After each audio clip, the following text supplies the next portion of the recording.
Hello, my name is Leo. Today, here comes Mohamed. So please introduce yourself. Hi, I'm Mohamed, the CEO of LINKA. We're based out in California, and we design smart locking technology and tracking technology for bikes and scooters. What is your business? You introduced a little bit, but introduce the whole.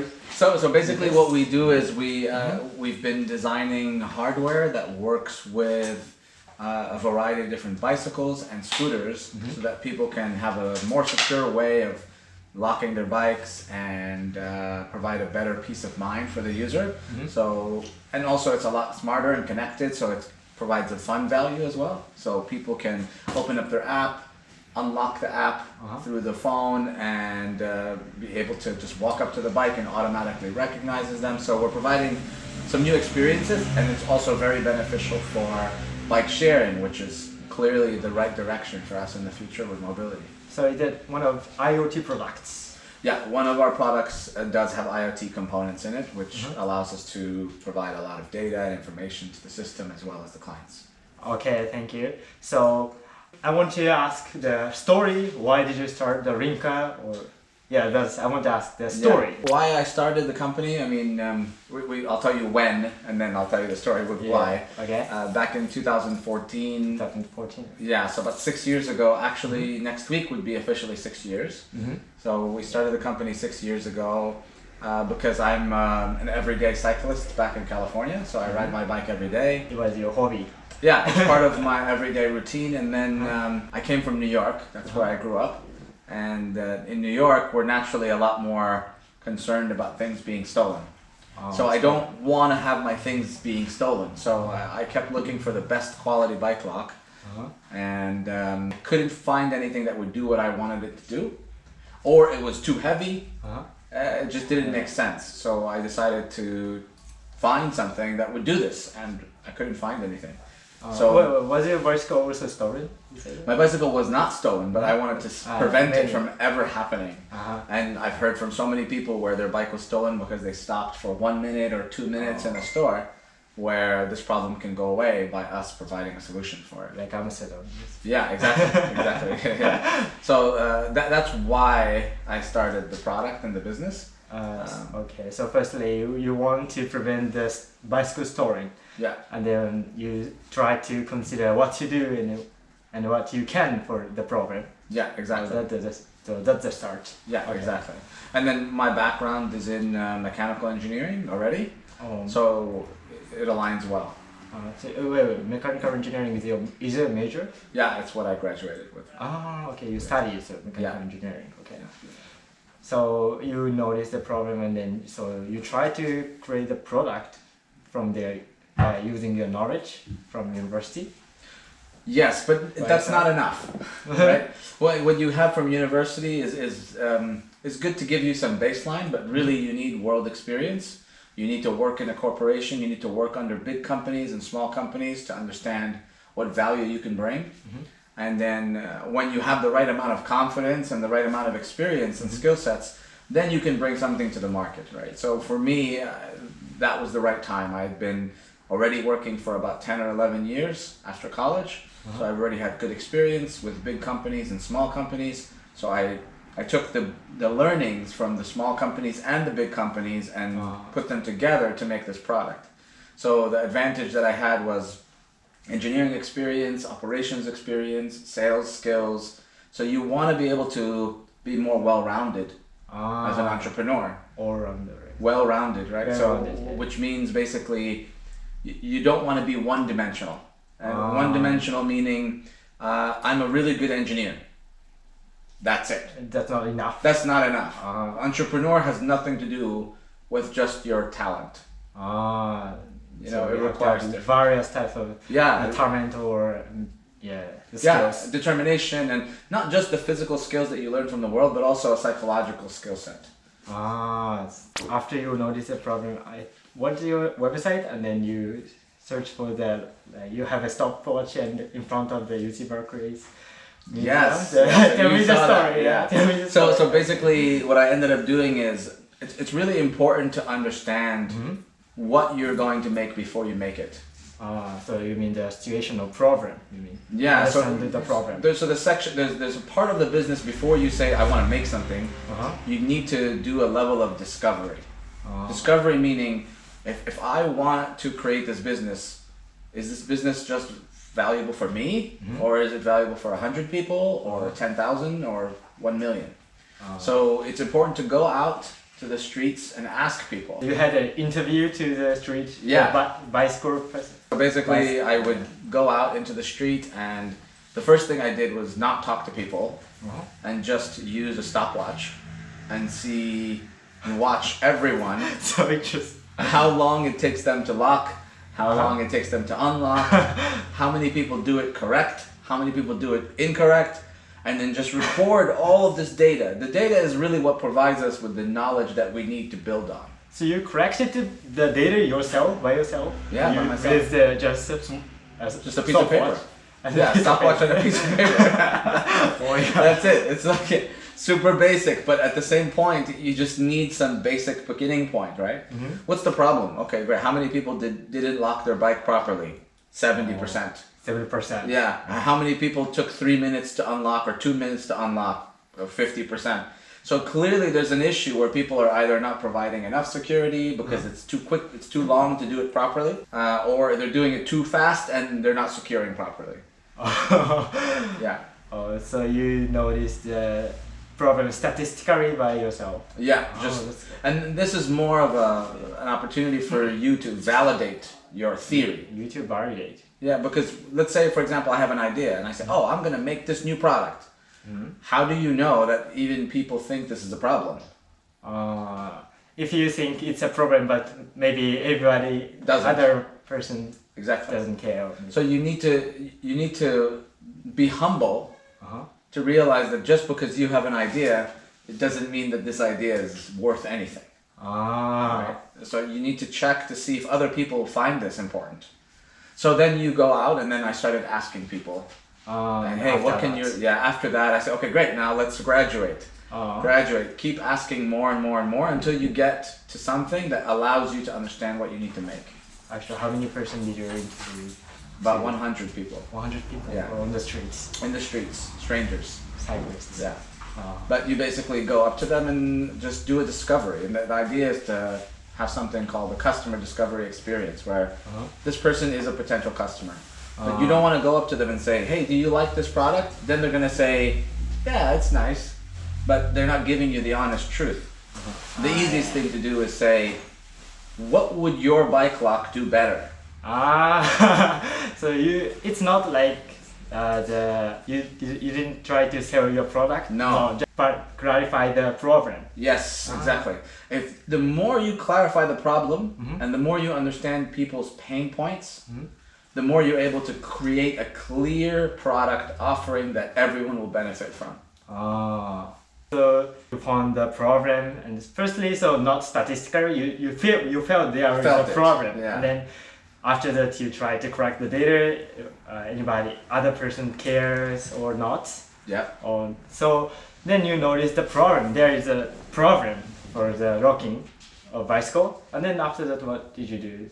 Then I basically decided that it was important to really investigate further to see if there's anyone else doing something that looks like this already. A competitor. Yeah, to see who's out there. Is it a waste of my time because I'm going to invest a lot and then nothing's going to come back? Or is it worth really evaluating this thing? So investigating the competitor talk. Yeah. So there's a lot of layers before you even start selling one product. It took us from when we started back in 2014 till the day we sold our first unit, about 1 year and a half. So I remember our first unit we sold was May 1st, 2015.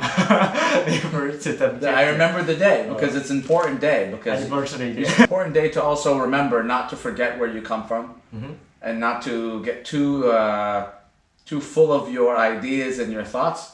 And focus more on why you started. So there. Yeah, then you start drawing ideas about everything finally.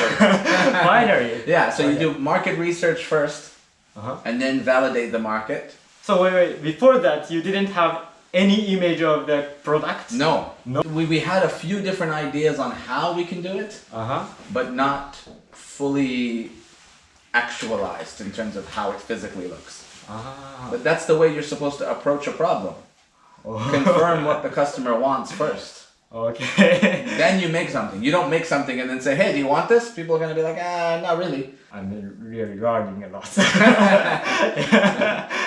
Yeah, so we started engineering, we started designing, started sketching, and then fortunately I have experience in modeling and designing, so I started kind of 3D printing parts and seeing how they work and how they fit, and then eventually reached a point where we have something that was very realistic. So how many people were there at that time? One now. Just me. Just you found the program creating by yourself. Yeah. One. Yeah. And honestly, one is enough. Enough. Because remember what I said earlier, you should be well-rounded. Yeah. You shouldn't be just, I only know how to do one thing. Let me hire 3 co-founders to help me do all of this other work. So at that time you was a developer and also entrepreneur and interviewer and those sales, everything. Marketing, engineering, everybody. The guy that cleans the bathroom, everybody. It's the same guy.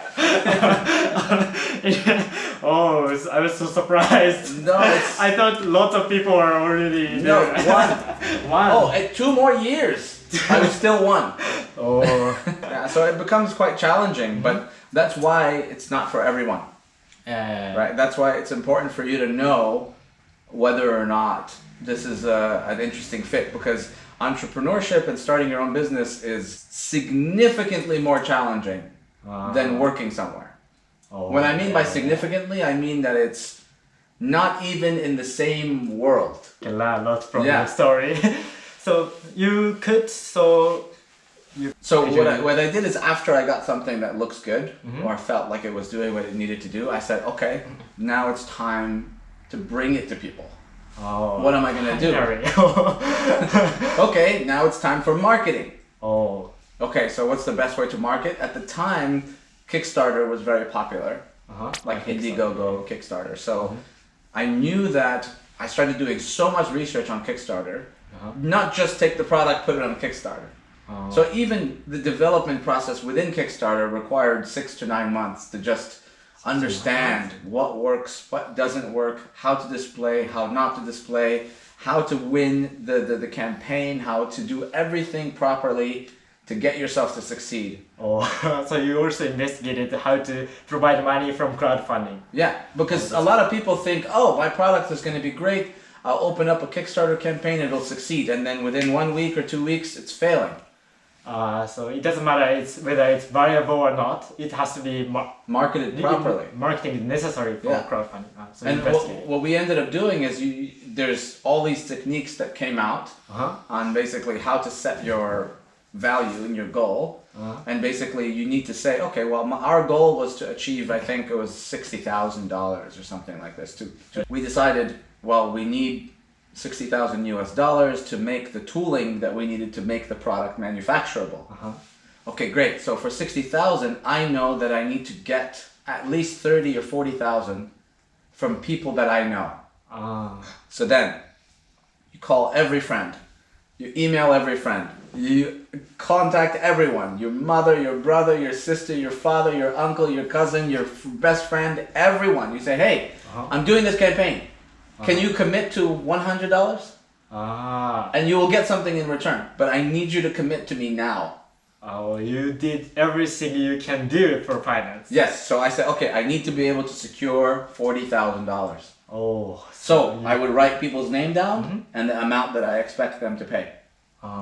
But at the end, they were giving me the campaign so that we can grow this brand and make it happen. But in return, they also get a product. Right, so they're not giving me money for free. Just crowdfunding. Just crowdfunding, yeah.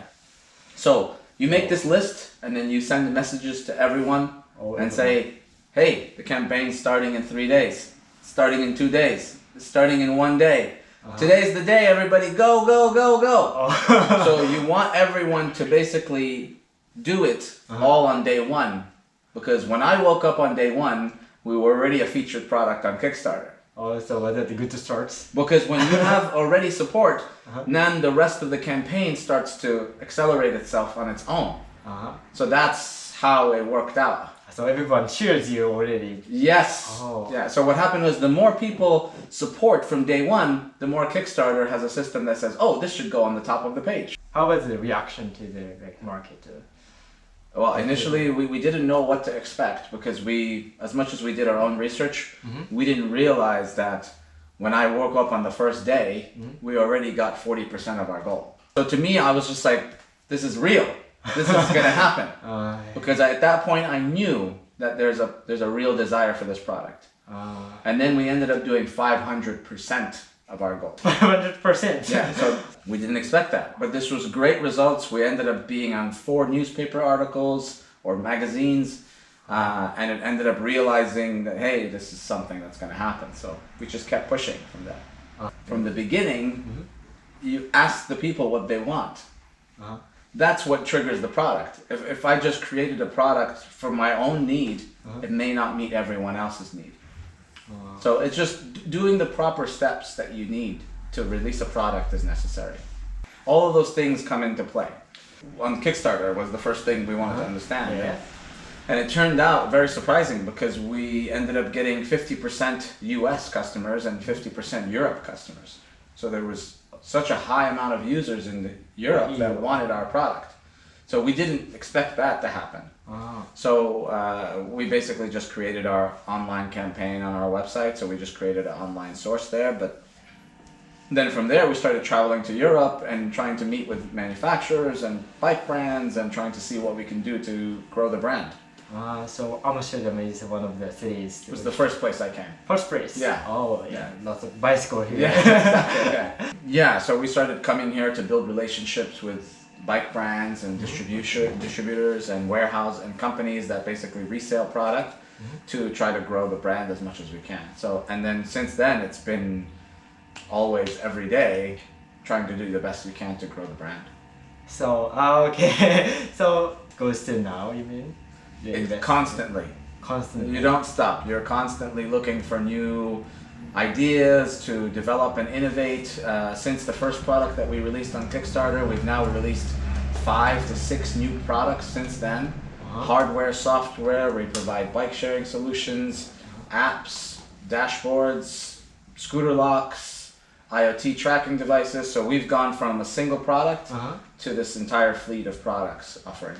If you can ask some of the people, you'll see how I work every day. So you know that it's even after year 6, it still's not slowing down, right? You still have a lot of work to do. Okay, thank you. So that's the whole story of the establishing LINKA. Yeah. So next question. So what is your vision of your company? What is personally or company vision? Well, I can give you a little bit on my company vision, but basically I think the general mission of our company is to try to get as many people on bikes as possible. We want to get people out of cars into bikes, and it comes up with so many benefits. If we can have people biking, it's better for our environment, it's better for our planet. We're less likely to burn fossil fuels and have carbon emissions. And the more people that are riding their bike, the healthier they are. So it's less likely for us to have more heart disease and more health conditions when we're constantly active every day.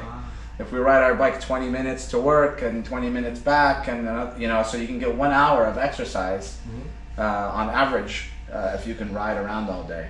And then naturally, when you ride a bike, when you arrive at your destination, you're typically very happy. You're not in a bad mood. So that's our goal. And whether it's using a shared bike or a personal owned bike, however we can do to try to help people feel more secure and confident in their ride without worrying about their bicycle being stolen, that would be part of our goals. Okay, so you want everyone to use bicycle. Yes.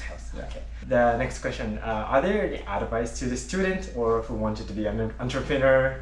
Or I think this question's a little bit hard to say because I think it's sometimes easy to glamorize entrepreneurship, and what I mean by that is to maybe make entrepreneurship seem very, very prestigious and beautiful and attractive, but it really is not. So I think the important thing that I want to basically say to students or younger generation that want to become entrepreneurs, don't do this for Instagram. You know what I mean? Instagram is going to fail eventually or going to die, and then you're going to still have to keep working. So don't do something for a very limited window. Do it for what you believe in. So I think the idea here is if you do something that you truly believe in, then you won't worry about all of the different ways that things can be connecting to you, whether it's Instagram or YouTube or whatever it may be, right? So doing the things I believe is the best. Yes, do something that you love to do. Do something that you love to do, even if it doesn't make you any money today. If you do something long enough that you're really, really good at, generally speaking, obviously if you want to be on vacation all the time, then that's different, but you can do a travel blog, right? Maybe you want to travel all the time. Okay, go do a travel blog, do a video campaign for traveling, talk about how the food and the culture works is in different places. So what I mean by that is be passionate about what you like doing and don't give up at it. So yeah, LINKA is also from your hobby side. Exactly. You don't do things for the money. So based on passion. Yeah, based on passion, yeah. That's good. I'm so inspired now. And you know why? Because if you're doing something that you don't like or love, things are going to get very hard eventually at work. Because maybe your coworker is difficult to work with, or you don't have any more money in the business, or your customers are difficult to work with. But if you're doing something you believe in and you love, you're going to be able to endure this pain. But if you're already doing something that you don't love and you're like, I'll go get a job, you know, they pay me hourly, it's okay, I'll take it. But see what I mean? There's a different mentality in that. You're willing to take the pain because you believe in the mission. But you'll get paid, you'll get money to survive, but it's short term. You're always going to hate. You're always going to have a problem where you don't want to wake up in the morning. You don't want to leave the bed. You're like, this life's not so fun. But if you wake up and you have a purpose and you feel like, yes, it's an opportunity for me to really make a difference and make a change, and I want to basically inspire people on YouTube or telling them how to, how my experiences are, then you're going to want to continue to do this every day. Okay. Yeah, I will try. Yeah, YouTube is one of the hobbies, so it's good. Exactly. But it's easy for people to be stuck if they don't see the results that they want, right? But if you keep doing it and you keep learning from everything that you build on, it'll continue to get better. Nowadays, I feel like a lot of our younger generation, younger than myself, probably more like your age, there needs to be some sort of instant gratification. You want results immediately. And that's just not how the world works in entrepreneurship. Okay, keep doing. Yeah, it takes time. Okay, keep doing and doing things I like. Yes, exactly. Okay, yeah. Thank you. Yeah, you're welcome. Thank you, that's our question. Yeah, great. Yeah, great. We can learn lots of things from you. It's appreciated. This must be good movie for you too. Yeah. Thank you very much. Thank you. Cool, thank you. Thank you. Bye. Bye.